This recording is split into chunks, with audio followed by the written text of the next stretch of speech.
Hello, everybody, and welcome to Sparring Partners. This is a special episode because instead of being the host, I am the guest, and I'm the guest of Claudia Bacco, whom I've known for a very, very long time. And it was a great opportunity to catch up with her. And the podcast is on global airspace, rather. And we talk about drones and more specifically about drone deployments in China. I was recently there for the Huawei analyst meeting, and I had the chance to see many of the, not only just the drones, but to sort of have a peek on how drones are run and managed, how the airspace is managed when you deal with low altitude, which has its own different regulation requirements and so on. So I hope you will enjoy it. Thanks.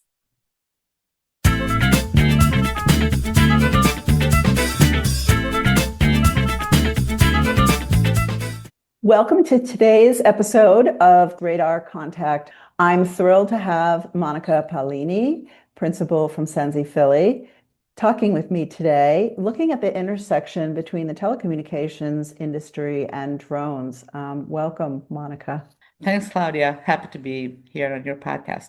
So I understand you were recently in China and visiting with China Telecom, among other organizations. And I'm interested to learn, just starting kind of with the big picture, what did you see happening with drones in that region? Let's go from there. Yeah, it was really a very interesting and inspiring trip, I have to say. I've been to China before, but this time I was able to see a lot of the drone projects that they're doing and the sort of the low altitude ecosystem. And it was really interesting. This was part of an analyst meeting, so it was with other analysts, and I was with Huawei, and then I did another one with ZTE. So the interesting part is that we did see a lot of drones, obviously, a lot of drones, big, small, doing this, doing that.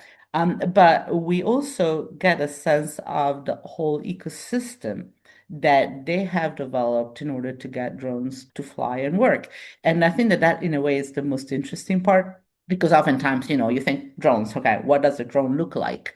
And that's just the surface. I would say almost the easy part. The really difficult and challenging part is to put all the pieces together in order to have that work.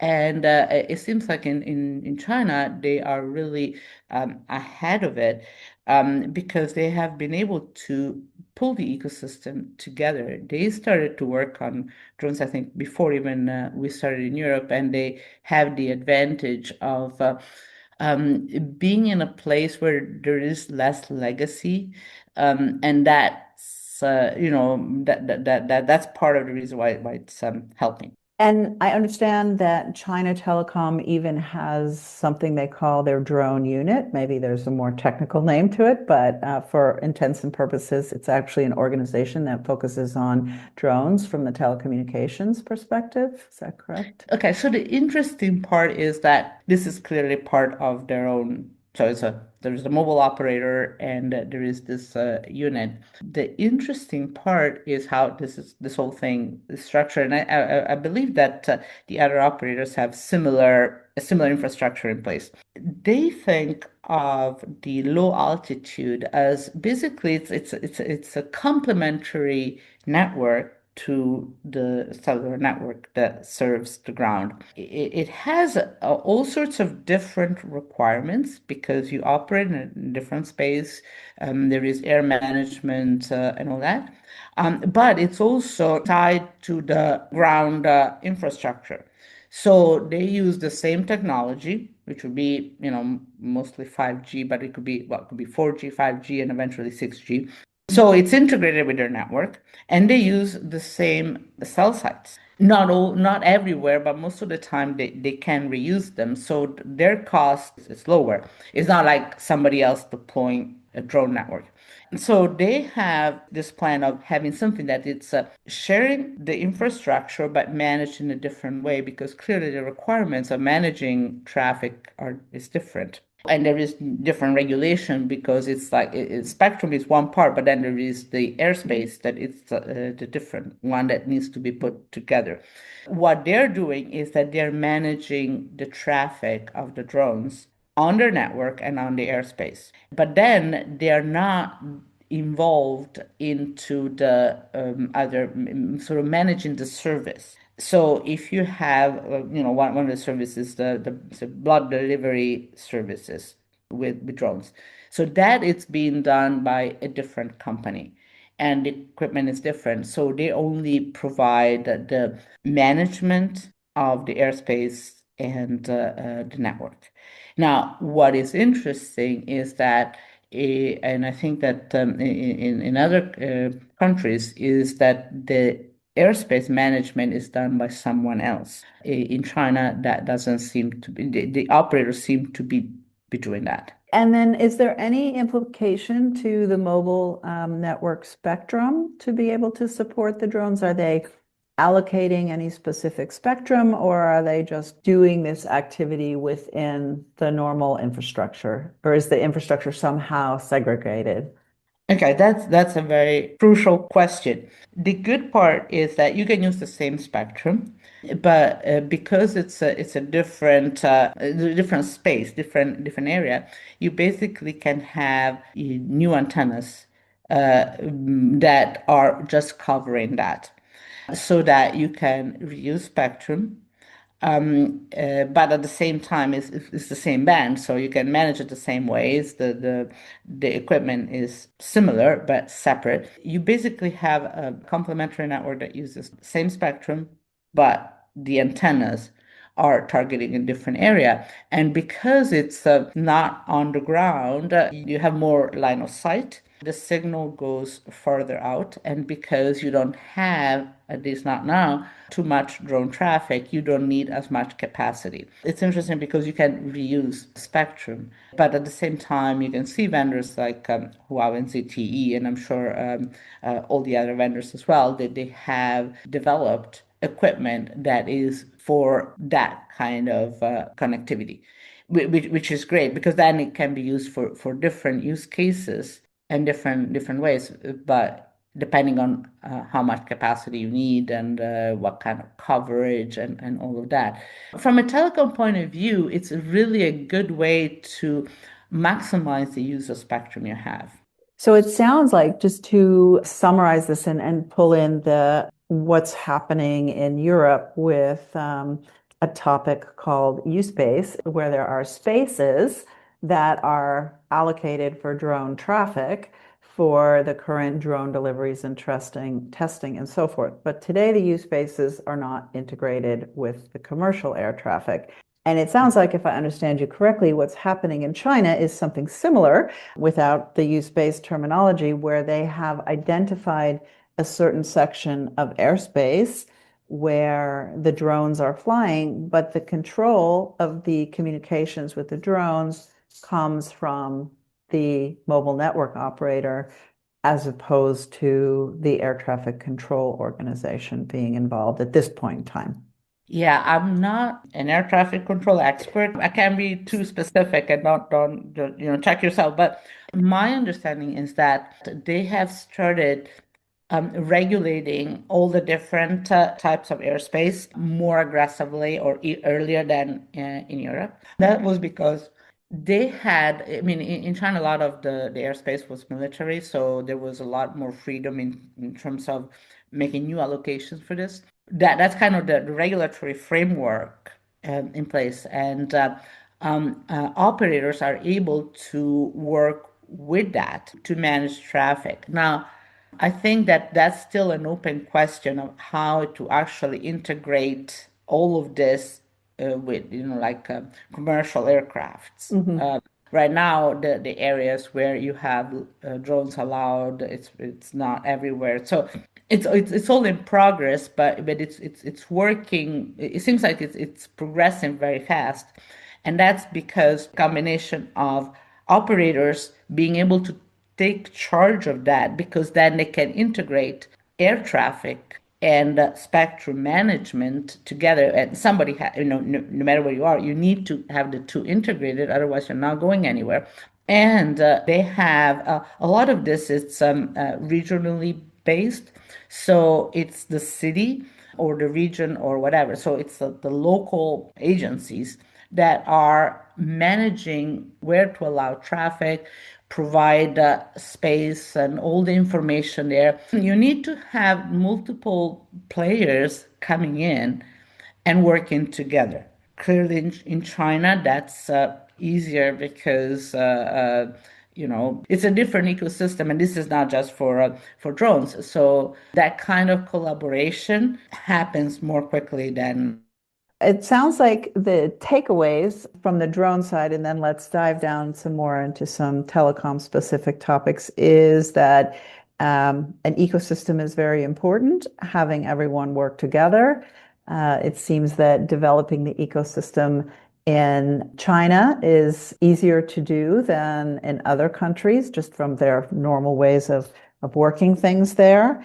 And something that is different than the US and Europe, especially related to the drone topic, is that the mobile operators seem to be taking the lead in the communications infrastructure as opposed to the commercial aviation organizations. Would you agree with the three takeaways?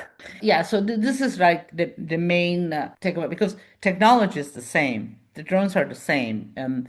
There's nothing that is going to stop other countries for doing the same, but it's really ecosystem.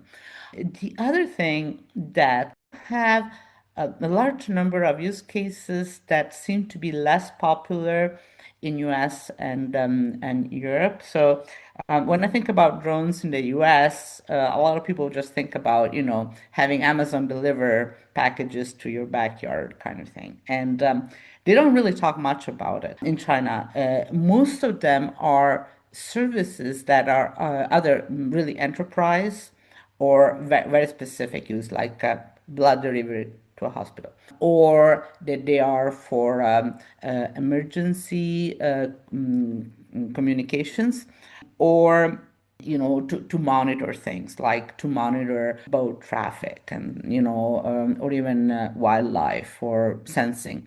I guess the overlap is the security part of the of drones that are both common in China and everywhere else.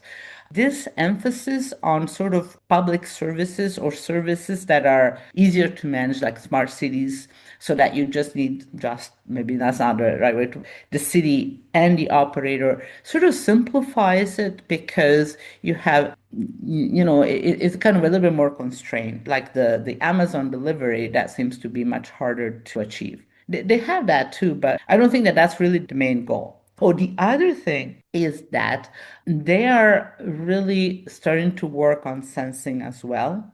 There was a lot of talk about. You want to combine the drone sort of ecosystem with sensing. Now, sensing is not location-based services. So it's not just knowing where the drone is, which obviously you need to. But since it uses the radio frequency basically as a radar, so that the drone knows what's around it, and the network knows where everything is, regardless of whether they are connected or not. So it's not just using the connection to understand where the location of the device is. And as we move to 6G, this is going to be even more accurate. That's really important. But again, you need to have it together with the connectivity. I mean, traditional connectivity. So you need sensing and connectivity put together. And that really makes the drones much more powerful. Sort of it just improves the whole ecosystem, the whole services a lot. I have a question about sensing. Do we need 6G for sensing, or does 5G support some level of sensing? What's the difference there? Excellent question. So, well, first of all, we don't really know what 6G is going to be about, but we know what people want to go. So, with 6G, sensing is going to be much more accurate and is going to be better integrated with the rest of the network. So that's where we're going. However, there is already sensing in 5G. So it's going to be an incremental improvement. So there is nothing that should stop us from starting to work with sensing right now. And sensing is something that, works on Wi-Fi, on, everything. So, and even if it's not as accurate, it's still highly valuable. That's good to hear that we don't have to wait, I don't know how many years for 6G to make an appearance. I know how long it took for the industry talking about 5G because before 5G became a reality. So that's good news. One other question related to the current infrastructure. So you touched a little bit earlier about antennas for low altitude spectrum. Can you talk a little bit more about what's needed there? So are these additional antennas that the telecommunications companies need to deploy? Are they reconfiguring what they have to? I've heard a lot of talk about pointing the antennas up to support the drones versus pointing them down to support the mobile infrastructure. Can you talk a little bit about the antennas and where you see that's going? Traditionally, you don't have the antennas pointing up because there's nothing there. So the existing legacy infrastructure would not really be appropriate to do both because it's geared to the ground level.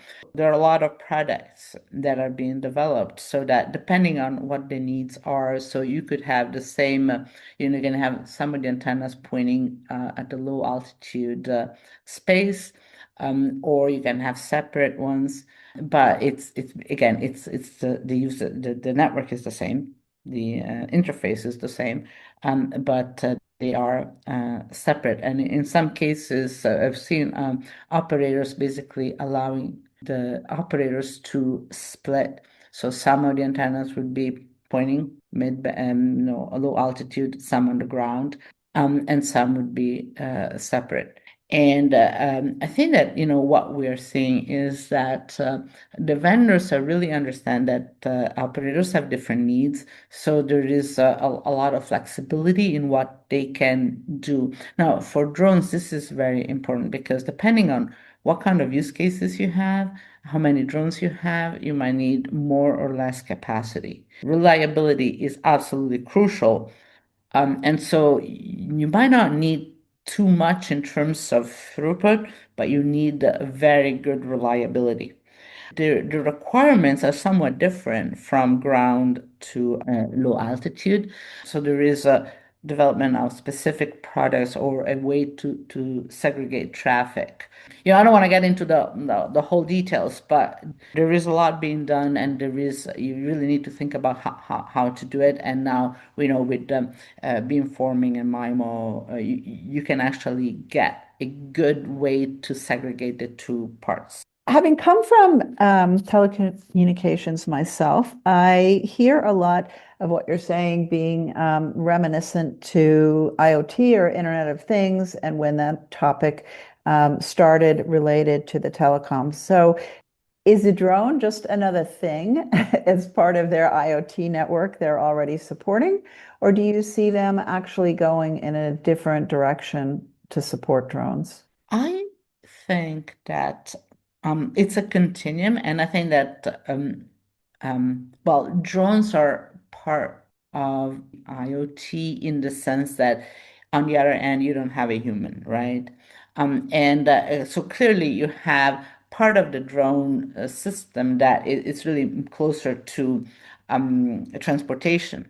That might be just part. The way I see it is really it's really a big part of the IoT where you use the communication networks not to communicate between humans, but to offer any other service.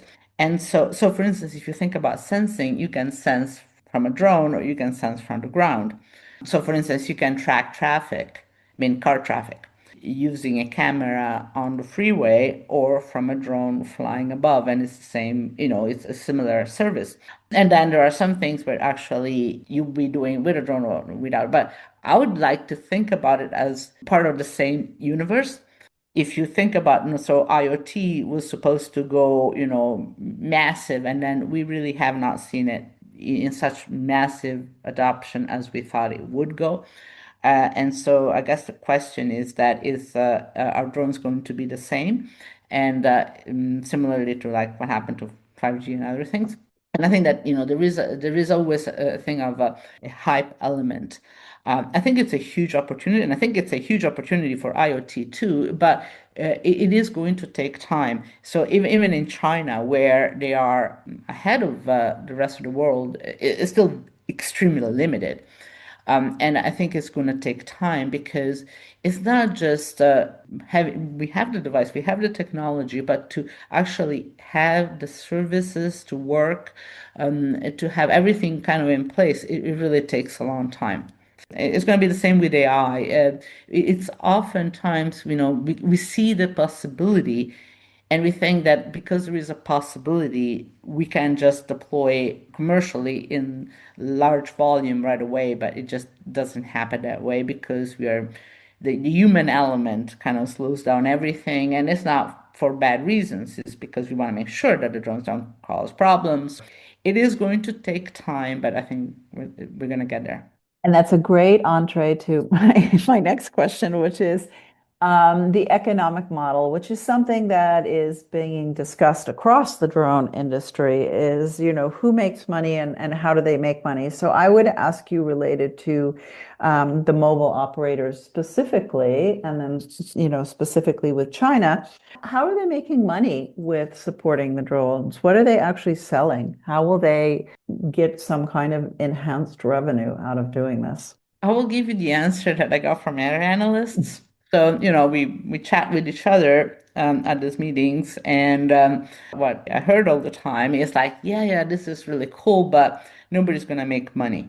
And people think about, 5G, and we thought there would be all those use cases, and nobody really made money out of it in a direct way. That's a big question because if you don't make money, you're not going to deploy the networks. So I think that we need to be very realistic of what you can achieve. For instance, if you are a mobile operator deploying the network, you need to make sure that it's not that expensive because the kind of revenues that you can expect, I think, is for the connectivity. Let's go back to the blood delivery service. The operator will get paid for using the network and managing the network, managing traffic, but not for the service itself. So they will not be having any connection probably to the hospital, but it will be some service provider. And that service provider is going to make part of obviously the profit and the revenues. So when you look at the market, if I were to do a market forecast, it would be a certain size, but what the mobile operators are able to get is only part of it.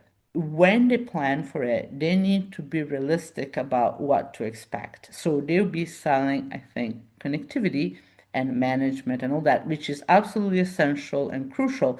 But at the same time, you need to not overstate because then if you kind of have too much expectations, you roll it out, you find out that it's just not working, and then you say, well, let's not go there. But so I think it's really important to not to have expectations that are too high because then it's just not going to work.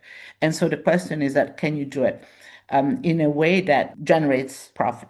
And I think that it should be feasible and not too hard as long as you're able to integrate it well with the existing infrastructure, which is why I think it's important to have products from the vendors that integrate well with the existing network.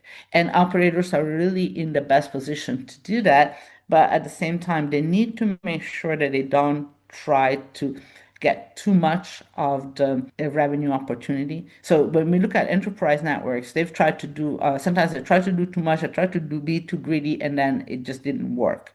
So I think that they need to understand a little bit better what is in there that they can appropriate and what is their role, and then go from there.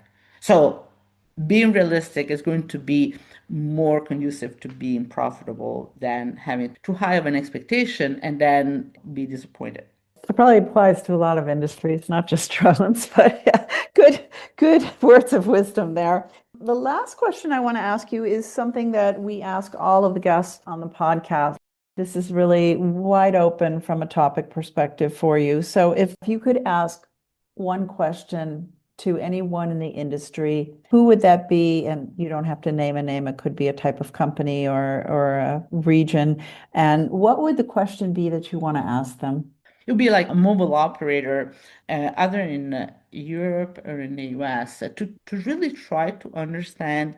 Back to my the last question is, where do they see their role fit in the ecosystem, and how are they getting ready for it? So, this is because, when you see like a lot of trials, they just which is fine at a trial stage. The mobile operator is sort of trying to take care of everything to show that it works. But the fact that it works doesn't mean that it's going to work commercially. So what I would like to get from them is like, okay, it works from a technical point of view, but how are you going to actually get it to work commercially?